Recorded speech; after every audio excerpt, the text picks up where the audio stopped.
Hey everyone, welcome to the Wild and Uncut podcast brought to you by Ruger.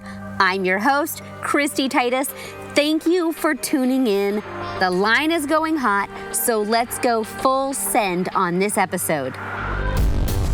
Calling the elf to their car so they don't have to pack it as far. It's brilliant. It's brilliant. It's hard to get everything perfect with bow hunting and have it all come together, and the more experiences you have, the more prepared you are when things happen in the woods. He's like, I've been hunting for 6 years too, and she goes by herself and darn girl!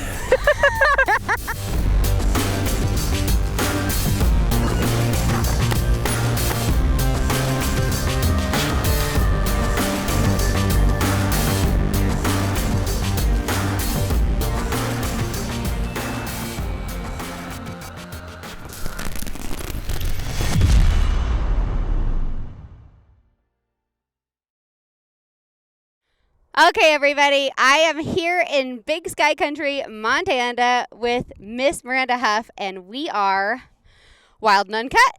Yes, super excited. This is like our first girl, blind date. Yeah, we got set up on a blind date several years ago and it never happened, so we're finally making it happen. Yeah, it's so super funny story. The company that does my jewelry, Montana Silversmiths, Judy Wagner there is like, hey, Kristy, you have to meet this girl, Maranda. She's into bodybuilding, fitness.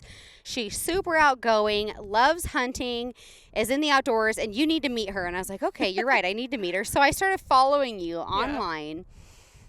And flash forward, it's been like a year and a half. Yeah, year and a half or 2 years, something like that, yeah. And I reached out to her. I was like, hey, Maranda, I'm going to be in Montana, and I'd love to do a podcast with you because I'm launching this new podcast. Hopefully we're calling it Wild and Uncut with Kristy Titus. We'll see.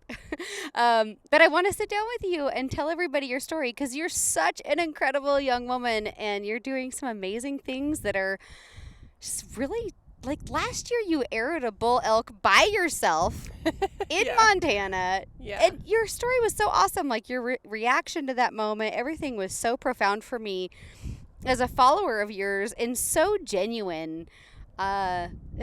It's just been incredible getting to know you through the eyes and lens of social media. Oh, thank you so much. Yeah, it's been quite a journey and super fun. Just kind of, especially I'm only 25, so jumping into kind of the outdoors industry as an adult, not going with my dad all the time and that kind of stuff. It's been a fun journey of growth and learning and meeting awesome people and just, I don't know. I'm loving it. I'm super excited about it, and I'm excited to chat more about it for sure. So she has this really cute story where she followed Jana Waller for ever online, and she's like, tell the story about Jana. This is so funny. Yeah. So when I was in high school, my dad watched Jana's TV show, Schoolbound TV, and he ended up buying me the women's Martin archery compound bow that Jana Waller shot. It was my first compound bow I ever shot. And anyways, I started following her, and I actually ended up reaching out to her because my dream when I was a little girl was to have a hunting show. Yeah. And so I reached out to Jana, and I was like, Jana, could you tell me how you got where you are? Because someday I want to be you. Yeah. And she never saw the message or read the message until probably a year and a half ago when I reacted to a story of her saying she was going to be at this conference or this meetup in Bozeman for women hunters, and she's like, I'm going to tell my story there. And I was like, I sent you that message 10 years ago. Social media, whatever happens on social media, it always lives. It never goes away, so don't ever forget that. Yeah. So anyways, she reached out to me, and she's like, yeah, I'd love to tell you about it. You should come to this conference thing. And I was like, I can't make it that weekend, but anyways, we started connecting and following, and now we're kind of like you and I, we follow each other, comment on each other's stuff. She knows who I am. Your IG friends. She knows who I am. Well, it's incredible. Social media is such a great place for us to create like the sisterhood of inspiration where, we can follow each other and see what everybody's doing and find inspiration in that. And really, that's what it's all about, is inspiring others to get out there and try new things. And how did you get started with hunting? I know your dad is super into fishing and hunting. Is that kind of where your foundation is in hunting? Yeah. So when I was growing up, from the time I was like probably 2 or 3 years old, my dad would like take me along to the duck blind. And there's actually a picture of me when I was like 2, I think. And I was carrying his arrow, like his quiver. Yeah. I was like his arrow caddy. Aww. So we would walk around the archery course together, and I'd carry his arrows. And so really from the time I was super little, I just tagged along. And then took hunter's safety when I was 11, I think. And shot my first deer that year. I actually had just turned 12 when I shot my first deer. And just ever since, it's been, an every season kind of family tradition type thing. And, once I graduated high school and kind of moved off on my own and went to college, I didn't always have the opportunity to go out with my dad. And I wanted to be able to hunt more than sometimes he was able to. And so I started finding other people to hunt with and other friends, and even like started dabbling in a little bit of solo hunting too, just because as a female in the industry, sometimes when you hunt with guys, they think that you want to be in a relationship with them. So guys, just because we like hunting and we want to go hunting with you does not mean we want to date you. So anyways, enter the friend zone. So anyways, there was like I learned like pretty early on, like when I started hunting with some of these guys that like invited me to go, or I asked them if I could tag along and like learn from them. I learned that you kind of have to like set those boundaries and like do that whole thing. So hunting solo was kind of just like an easy way for me. It was to, easier for you to not have to navigate the complexities of explaining to someone that you just want to be friends. Yeah, exactly. So, so anyways, just kind of started like really learning how to hunt by myself without my dad like coaching me and like walking through every step and like telling me how to stalk a deer and picking the spots and e-scouting and all those things. Like I just recently over the last 7 or 8 years started doing that myself. And so it's been, even though I've been hunting for 25 years. You're still young. You got to give yourself some grace. You don't learn everything overnight. No. I'm still learning, and I'm twice your age. So I don't think it ever stops. No. I don't think it ever stops. I think even the best hunters out there have more to learn. Oh, yeah. That's one thing in life I always say is never stop learning, because the more you learn, the more you realize you need to learn. So humbling. And nothing will humble you more than hunting and shooting, and that is an absolute fact. Let me double check my stuff here, make sure we're good on audio levels, and want to make sure we're recording. I just want to double check because I'm paranoid. I think I say things. Okay, I think we're good. All right, just paranoid. So let's talk about how you transitioned from like, hey, I'm going to virtual scout, I'm doing this stuff, to now you have your bow in your hand, you're sitting at a wallow by yourself, and you're drawn back on a branch bull, and you successfully arrowed your first elk by yourself, right? Yeah. So that had actually been like 6 years in the making. So like it all came together so perfectly, but like it was a long time coming, and I can kind of just like maybe walk you through like the 5 years previous to that and what happened. So the first year I'm having like hair issues. We're in big sky country. It's also windy. Yeah, I definitely should not have put lip gloss on. No, always wear lip gloss. Yeah. I'm wearing it. That's always. Funny. Even when I hunt, you guys make fun of me. It's fine. I can handle it. You can make fun of me all you want, but whatever. I wear it. Yeah. It's all good. So the first year that I archery hunted elk, I was with my dad actually, and I was still in high school. And we just hiked around. We saw a couple bulls from a distance, couldn't really close the distance. Yeah. And I ended up getting stung by like a hornet's nest. And I mean like literally like 20 hornets, and my whole hand swelled up so much that like you couldn't even see my fingers. Oh boy. So we had to leave a little early, and we didn't get to finish out that hunt, but She ends up in the hospital. yeah, no, like lots of Benadryl. Oh boy. So that was the first year, and then I went off to college on the East Coast for a couple years, and I didn't get to hunt. What while I did was you out study? there. Engineering. Okay. She's a smart girl also. So went to college for a couple years, didn't get to hunt, came back, and then my first year back hunting elk here in Montana with my bow, I was with one of my like longtime, lifelong friends, and we went and hiked up into the mountains way further back in than we probably should have been with just two people because, you know, an elk is a huge animal. They're very big and they're a lot to handle. Yeah, and it was just two of us on foot, and anyways, got into some elk, ended up calling one into 50 yards opening weekend. It was really thick timber in there, and there was just no shot. So from that experience, though, I started to realize like what it was going to take to actually harvest a bull with your bow. I didn't have an arrow knocked. I didn't have my release like really set up the way I needed it to be. You were just excited and caught up in the moment. Yeah, I didn't have a I didn't take my rangefinder out to kind of like pre-mark locations. So like if that bull actually would have been like shootable, I wouldn't have been ready to shoot it. So from that experience, you know, Don't I learned, beat yourself up. Oh yeah, no. I did the same thing. Like my first bull, he came in 45 yards and I was by myself. My arrow was knocked and I sat there and I looked at it. And I didn't even drop my bow. I was like, yeah, there's an elk. I didn't shoot. Yeah. So that was the only experience that I had, or close encounter that I had year 2.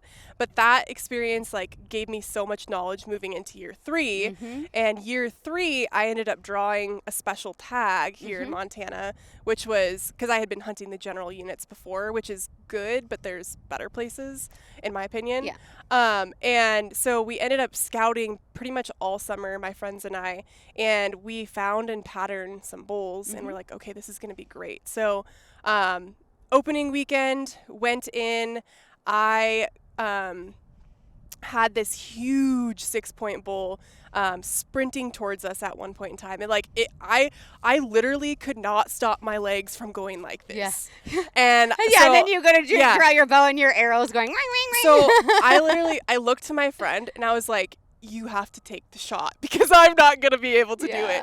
So anyways, he ended up taking the shot. And then the following year, we got into him again. Opening weekend, it seems to be a trend. Yeah, that's good. You got a good pattern on them. You got to figure it out. They haven't been ran around. Yeah. So opening weekend, ended up cow calling in this like 5-point. It was a pretty good bull. It was just a 5-point. And I was like ready at this point in time. I was like, okay, nerves are cooled down. Like I've seen this before. I've learned from the past couple years experience. I ended up taking a shot at like 30 yards, and I hit that like no zone, little like high. Yeah, high, and like not in any bones, like literally like, slid right between any vitals in his backbone. And so we tracked that bull for probably, I think it was like 6 miles, and you're crying and heartbroken and devastated. And I ended up notching my tag, but I did see the bull like 3 or 4 weeks later, and he was bugling and running around, and so he was fine. I'm sure he didn't have any issues. Yeah. But so that was pretty heartbreaking, and I was like, well, maybe I shouldn't be a bow hunter. Like, so I went through that whole thing. Yeah, and I think a lot of people go through that mental process where you beat yourself up when it's hard to get everything perfect with bow hunting and have it all come together. And the more experiences you have, the more prepared you are when things happen in the woods. Yep. So anyways, I had to deal with that like mental stuff that I think most bow hunters deal with at some point. I mean, the longer you bow hunt, you're probably bound to have, you know, a bad shot or a good shot and never be able to find the animal. So it was kind of like heartbreaking that was my first experience. But you didn't quit. No, I didn't quit. My dad was like very instrumental in that. He's like, you know what, like I've been hunting my whole life, and those things are going to happen. But if you don't get back out there, you're never going to be able to experience it. Yeah. So, anyways, notched my tag, got back out there the next year. The next year, my now husband, Travis, was guiding elk hunts at Opal Butte, which I think you've hunted at Opal Butte before. And so he was guiding out there, and I went because Kathy, Kathy's wife. Yeah, exactly. Yeah. She had pretty serious cancer. Oh. And we can talk about that later. Yeah. But she wasn't able to like cook and Yeah. spend as much time in the kitchen as she had in previous years, just because she was going through chemotherapy and all sorts of stuff. So last minute, Casey Hawker, the owner, called and he's like, "Hey, can you come cook?" So I went out there while Travis was guiding. I cooked, and so we spent pretty much the whole month of September in Oregon. Yeah. And I didn't really have a whole lot of time to archery hunt that year, but we did have about a week. And so as soon as we were done guiding, we headed out back to Montana. We had a week planned to hunt, and Travis was still an Idaho resident at that point, so he didn't have a tag for Montana, so it was only me that was hunting. And the first couple days, my old spots that I'd scouted in the past, we didn't see any fresh elk signs, so we're like, okay, we have to move somewhere else. And so we basically just like picked a spot on the map that looked good, and we went there, and we ended up seeing like 6 or 7 4-point bucks that I was like, I would kill any one of those bucks. So we ended up going on a stalk to like try to get into these bucks, and they blew out, and we're like, okay, whatever, like let's just head back to the truck and see if we can glass something else up. And Travis was like, I'm just going to let out one last bugle just for the heck of it. And this like booming bugle just like sounded back like immediately on the other side of our truck. So we're here, our truck's here, and the bull's here. Our truck is literally in between the bull. They're calling the elk to their car so they don't have to pack it as far. It's brilliant. It's brilliant. I would have never guessed. But so anyways, we like sprint to get on the other side of the truck, and I get set up, and we hear this bull. He just is bugling. We can hear the cows.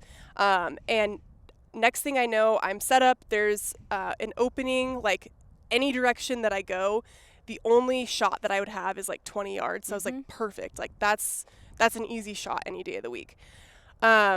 And so Travis is, calling, the bull's responding, he's coming closer. Then he kind of holds up on the top of the hill, and we got our first look at him, and it is just a giant bull. Like 3 years ago, he was probably like 380. Yeah. So one of the bigger bulls I've ever seen on the hoof. And Travis is like, okay, he like needs something else to come in. So he reaches down to like grab a branch to like scrape a tree. Yeah.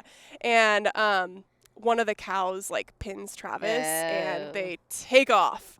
So anyways, the bull was coming in, ended up spooking one of the cows, and they took off, and we tried to dog him a little ways, but that was kind of it. And then it was dark. So we ended up packing up, went back to camp. And where we were hunting, when it gets muddy, it's like you can't get out. Yeah. And it started downpouring that night.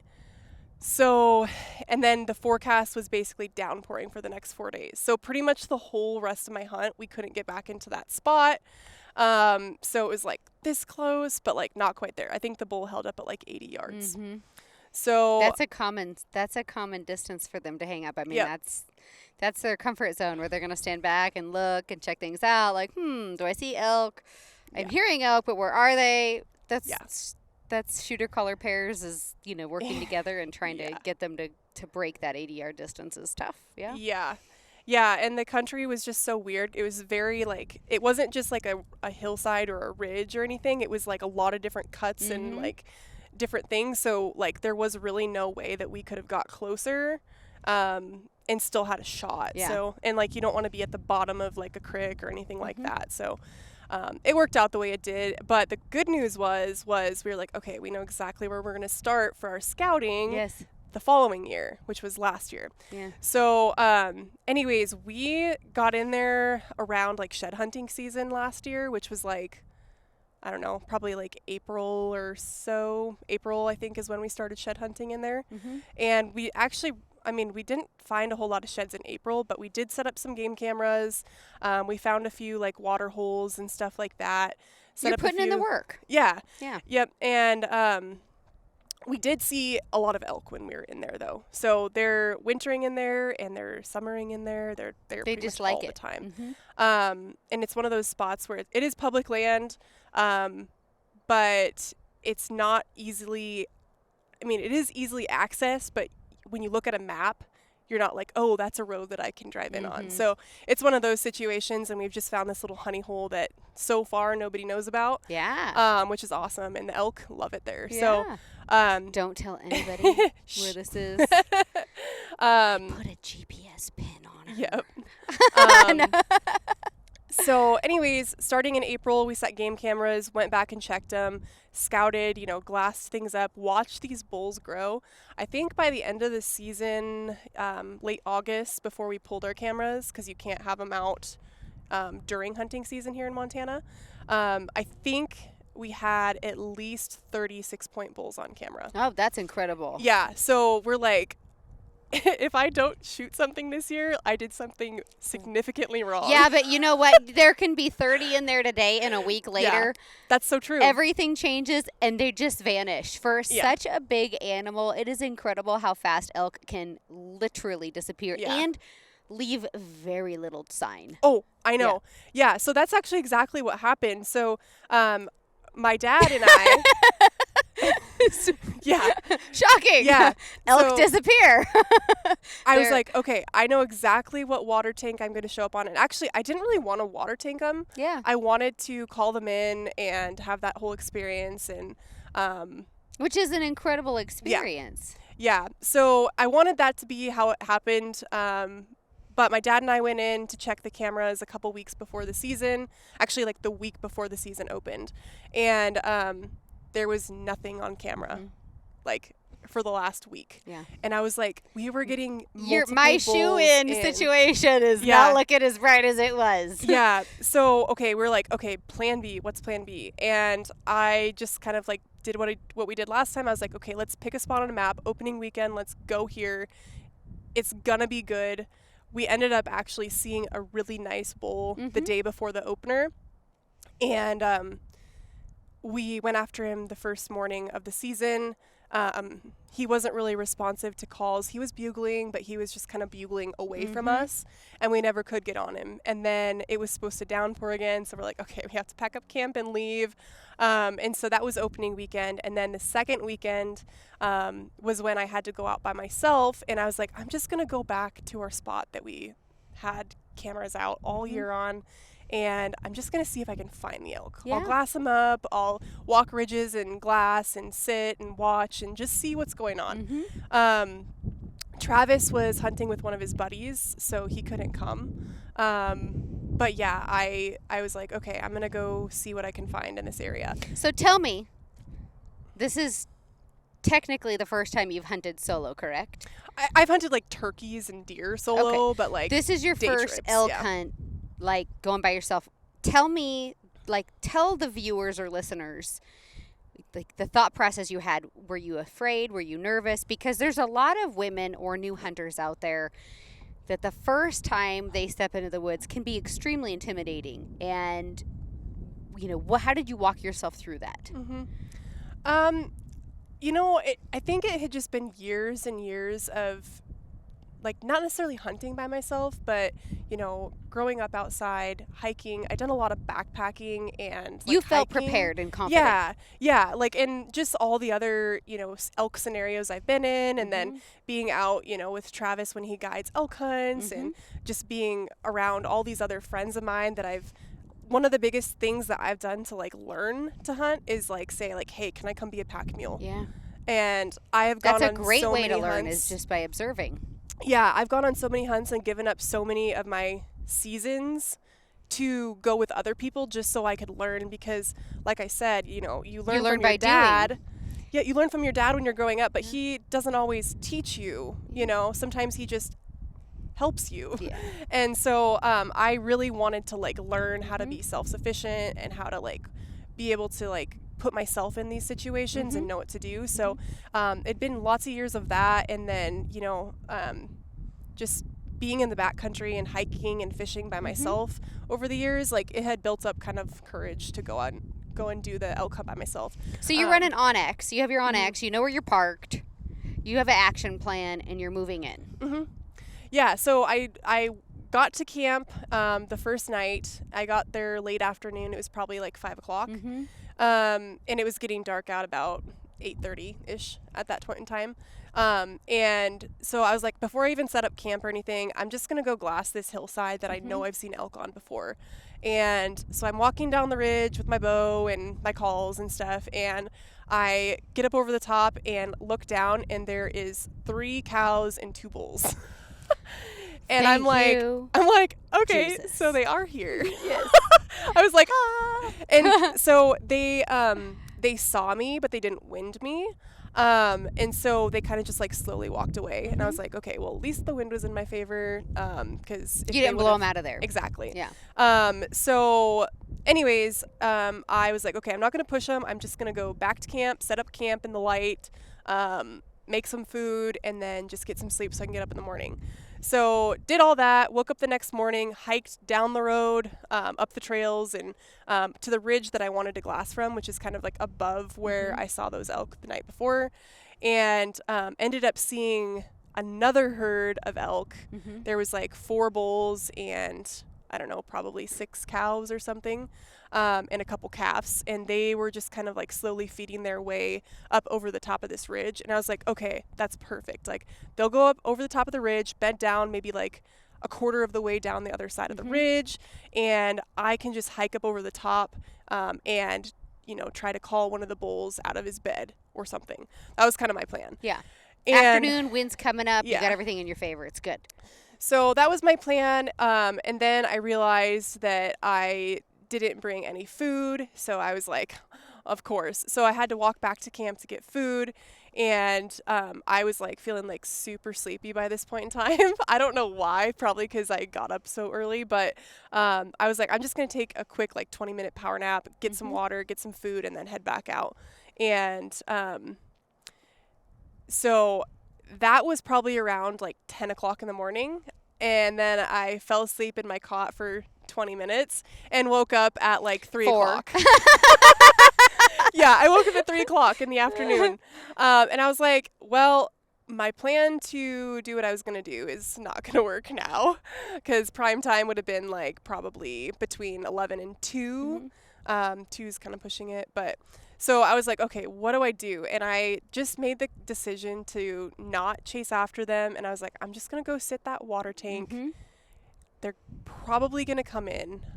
They've been there the last couple nights, it seems like. I was having a really hard time picking the business back up. And I was like doing a lot. Like I was like recording lots of videos, doing lots of educational content. Like my clients were thriving. So I was like, trying to get referrals, and just like, it seemed like I was just like trying so hard and nothing was happening. And I was like, and I think there's a lot of people that are starting businesses or managing families and careers that are trying really hard, but they feel like they're not getting anywhere. And it's really easy to get discouraged. Yeah. So anyways, I was sitting in the kitchen with Travis one night, and I was like, babe, like, I don't know what to do, because like I've been doing this now for a few years and I've never had an issue getting clients. I've never had an issue making money.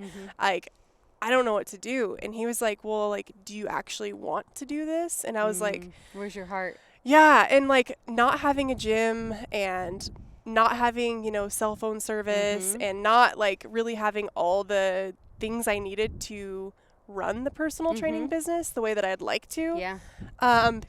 It gave me the time to kind of reflect and go like, reprioritize. Like, how do I actually want to live my life? And I was like, honestly, I would love to be able to go on a hunting trip and not be sitting there stressed out about if my clients are okay and if I should be checking in with them and if they need anything. And it's like, for the past few years, all I can think about when I'm out hunting is, do my clients need me? Yeah. And he was like, well, I mean, I feel like you can keep doing this, but like maybe you should consider what's next, or, Mm-hmm. whatever. And he was kind of in the same boat too, because he's been guiding for pretty much his whole Yeah. adult life. And he's like, I don't even get to hunt for myself because I'm always guiding other people. And so he was kind of wanting to make that transition too. And we're just kind of sitting there. Honestly, we had like $150 in the bank account. And I'm like, I'm not making any money anytime soon. Like I could do something like that would be out of character, or like not something that my values or morals would align with, and like try to make quick money. But I just am not that kind of person. And so anyways, we're sitting there going like, okay, well, I guess we just got to pray about it and see what happens. And literally the next day we got a call from this like camo company that I now work with, who we like partnered with as ambassadors like a little over a year ago. And they were like, hey, can you guys come down to Tennessee in like 5 days and work this event? It's the Total Archery Challenge event. And you're like, game on. And I mean, I was like, I looked at Travis and I was like, this is kind of interesting. And so we had to find like a dog sitter, and we ended up going, and they paid like all of our way there, and they gave us, a small daily rate to be there and stuff. It wasn't a whole lot, but it did help us like kind of pay our bills and stuff for the rest of the month. And then that went really well. We ended up getting feedback saying that it was very well received, and they were like, we want you guys to come and do this more often.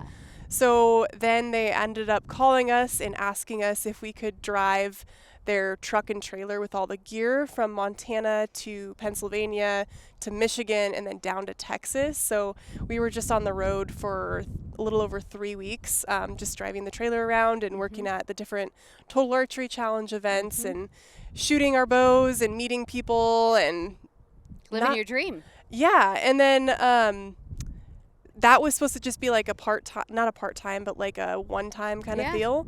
And while we were driving from Michigan down to Texas to park the trailer, we got a call from the owner and founder of the company, and he was like, so do you guys want like a full-time job? Oh, that's so awesome. Answers to prayers are always incredible. Yeah, and the cool part about that whole situation is that company, they take care of their people financially and mentally, emotionally. Like, it's just a really good culture. And then on top of that, they're extremely supportive and want us to create our own personal brand as well.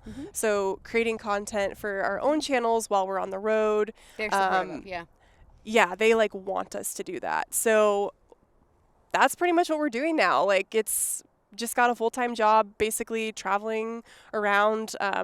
They're going to kind of help us out with some hunting stuff along the way, hunting in different states while we're traveling. And it sounds like we get to take the month of September off as well to just kind of go hunt that big bull. Yes. So it's really funny. One of the reasons I was kind of drawn to meeting you also is because we have such a really similar life path.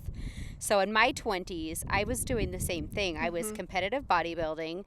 I was a personal trainer. I was doing nutrition consulting because I have allied healthcare and nutrition, and primarily working with competitors and then people with diabetes. And I got an opportunity to go to work for Under Armour Clothing, and I helped them launch their women's hunt division. Very similar paths that you and I have taken in life, but it's interesting. I think the biggest thing is making that jump for people from where you are to where you want to be. And sometimes you look at this crack in the ground and you're like, oh my gosh, that looks so far. And that's why they call it a leap of faith, because you have to have that faith that you can actually get there and land, and you're going to survive, and not only survive, but you're going to thrive.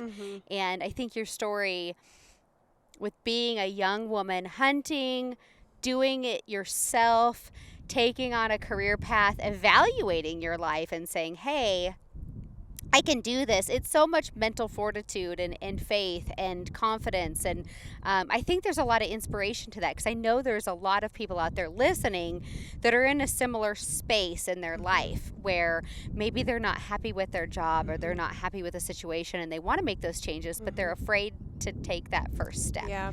And some people are afraid to pray for it, but heaven forbid, like, get on those knees and pray to God for what, what is on your heart. Thank him. And, that's the greatest way, what we put out there in the world, in our mind, in our heart, through our prayers, through our spoken word, in our relationship with the Lord, really, really defines who we end up becoming. And it's through hard work. You and your husband went out there on the road, you worked hard, you did a good job, you represented the brand well, and you're rewarded for that. And that's how it should be. Yeah. And I don't know, it was so crazy because like we had started to dabble into potentially creating a YouTube channel and and why doing not? some photography stuff, and we kind of did start, but I was just so focused on trying to build my other business that Are you still doing the Miranda method and fitness consulting? Yes, I am, but like I said, very few select clients. Like it's going to be very very targeted people who kind of already have their stuff together. They just need a little extra. Yeah. Because I don't have the mental capacity or time anymore to like hold somebody's hand and walk them the whole way. And it's a lot of work, especially when you're helping people with a fitness journey or a fitness goal, because we have ups and downs in life. It's very normal. But when you're a coach, you always have to be that anchor. And sometimes that can be hard to set an anchor and hold people up. And it does take a lot of takes a lot of energy, and good for you for recognizing that, and where you are in that space, and a lot of athletes, you get to a certain point as an athlete and it takes a specific type of trainer to get you to that next level, and a lot of it is a mental mindset. Judy Wagner from Montana Silversmiths, her daughter travels with a lot of professional cowboys because she mental coaches them on the road. And so much of what we do is mental when it comes to success or achievement or accomplishment, or just like taking that step and getting out the door. And it does take a lot sometimes. And that's why having a coach, having help, like we don't have to do this walk in life by ourselves.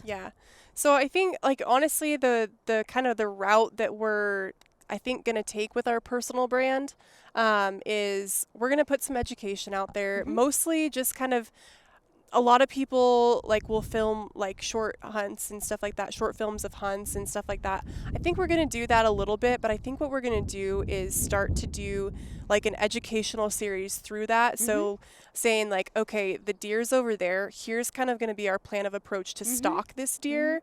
And we'll kind of show you guys like if it works out, if it doesn't work out, and just kind of like do an educational series of like different real life hunting situations and how to approach them, and not really how to approach them, but how we decide to approach them.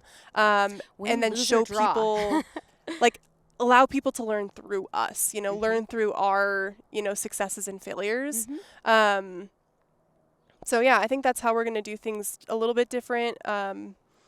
But other than that, as far as like how we're going to potentially make some money with our personal brand, I think we're going to continue to do a little bit of fitness coaching, but it's mostly going to be like programs for sale for specifically like outdoor athletes, so hunting specifically. While we were on the East Coast and the other side of the states, like it's so funny how everyone out there is like, I want to go hunt west. I want to go hunt west. And we had so many conversations of how to prepare physically, what the right gear you need is, how to plan your hunts.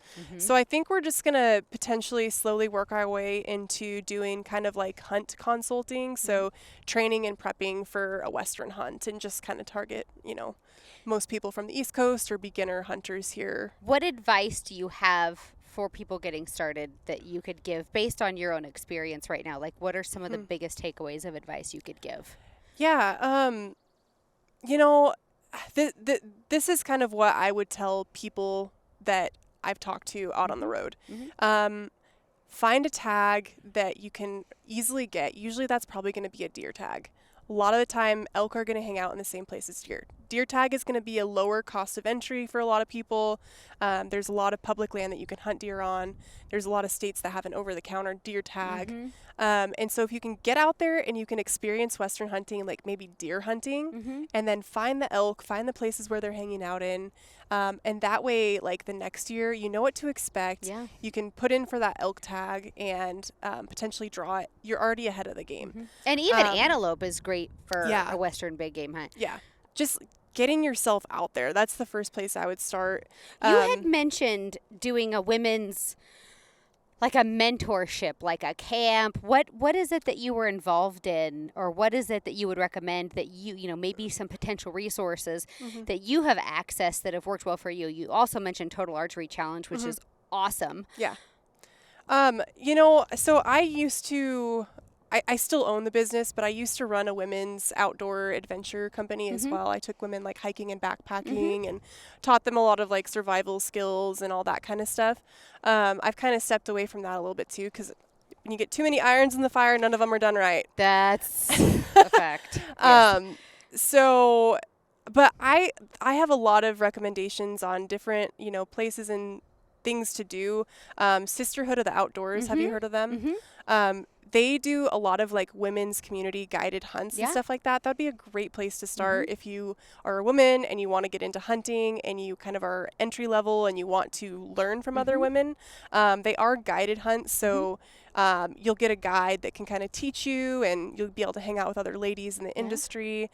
I haven't personally been on any of those trips before, but just after leading a lot of women's adventures and stuff over the years. It's a good place to go. First Hunt Super Foundation fun. is another really good one. Yeah. And they specialize in a lot of youth hunts for kids that want to get involved. And then Raise 'em Outdoors. Erin Crooks has Raise 'em Outdoors for younger kids, where the moms can bring their kids in to Raise 'em Outdoors, and they have this fantastic learning environment where the parents learn alongside the kids, so you can take that home and practice together. So it's a super awesome curriculum. And then also, I would say nonprofits, if you can get involved with a nonprofit like Safari Club. Those local chapter outreach programs, they have educational programs, is incredible as well. Yeah, anything like that. You know, finding some sort of mentor. I found mentors in the local archery shop. I found mentors, you know, that are my dad's friends, you know, asking my dad to help me and like really teach me. You know, Travis's dad, grandpa, you know, there's so many, like, your friends' parents, you know, people you meet in random places. I've met some of the like strangest people in random places. Yeah. And they're like, hey, you know, come out and do this. Like, start taking people up on those offers. People are going to invite you to come do stuff, and go do it. Do it. Make time for it. I time know, doesn't make itself. You have to make time. Yeah. So start saving, you know, a couple $100 a month and just invest that into yourself and into your hunting, because you know, you get towards the season, or you get to where you have to apply for tags, and next thing you know, you don't have the money to do it, and you're like, well, there goes another year of not actively pursuing your dream. Yeah. So just start saving, even if it's $50 a month, even if it's $100 a month, like just start putting something away, so that when you do get to the, you know, next season, you have a little bit of cash flow to dump into, you know, putting in for that tag, or hiring a guide if you want a guide, or, you know, flying out to see your friend who invited you to hunt with them. And then, you know, make sure that you're training your body, you know, eating the right foods, like getting ready for different hunting situations, hiking a bunch, putting a backpack on if you're going to be Western hunting and you're going to be hiking, like put a backpack on and start getting used to what that feels like. Be consistent in the gym, like whether that's, you know, doing more cardio stuff, or if you're not feeling super strong, lifting weights. I always am a proponent of lifting weights, but oh yes, especially for women. Yeah. But yeah, I mean, just start doing the little things, like meeting people, connecting with people, finding a mentor, finding somebody who's already reach out to people on Instagram and just invite them into your space. I mean, that's kind of what I did with Kristy and with Jana Waller and some of these other ladies who, you know, have several years ahead of me and several more years of experience in the industry. And like, this is our first time meeting, but like, I got a free ride, let's be honest. I didn't have to pay for an Uber, so it's a pretty good deal for me. There you go. Yeah, no, I was super All joking excited. aside, no. Wish we could have spent more time together. But. I know. Well, it's a short trip. This is a really short trip for me. And I'm just thankful that you were able to make space to have this conversation, because I think it's so important for other young women to see a young woman. Because I mean, I'm a middle-aged woman. Not to like, I don't want to put an age stamp on anything, but you're a young woman and you're getting out there and getting it done. And there's a lot of young women, 18, 19, 20, 21 that can look to you and be like, wow, she's figuring out a way to make this happen, and I can too. And that's very profound. And I really hope that people that, maybe don't follow you start following you. So with that being said, how can people find you? Yeah, so I'm on Instagram the most, so it's just at Maranda.Hough, and my name is spelt kind of funky. I'm sure you'll probably tag it. It actually looks like Hough. I keep botching her name horribly. I apologize. It's Maranda.Hough.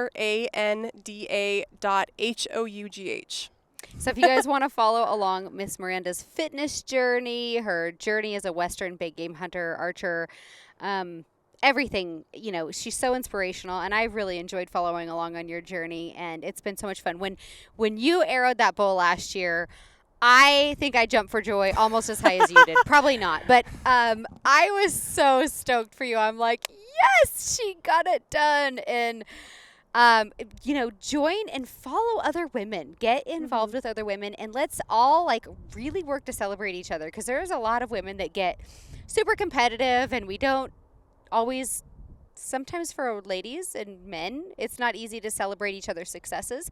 And I think it's important that we surround ourselves with people that are going to celebrate our success. I'm just really excited to follow along on your success and be part of your journey, even from afar. So you guys, check out Maranda online. I appreciate y'all for tuning in. Montana Big Sky Country. We just pulled up a rock and made ourselves at home. And I hope you guys get out in the woods and do the same for yourself. Thank you for joining us today.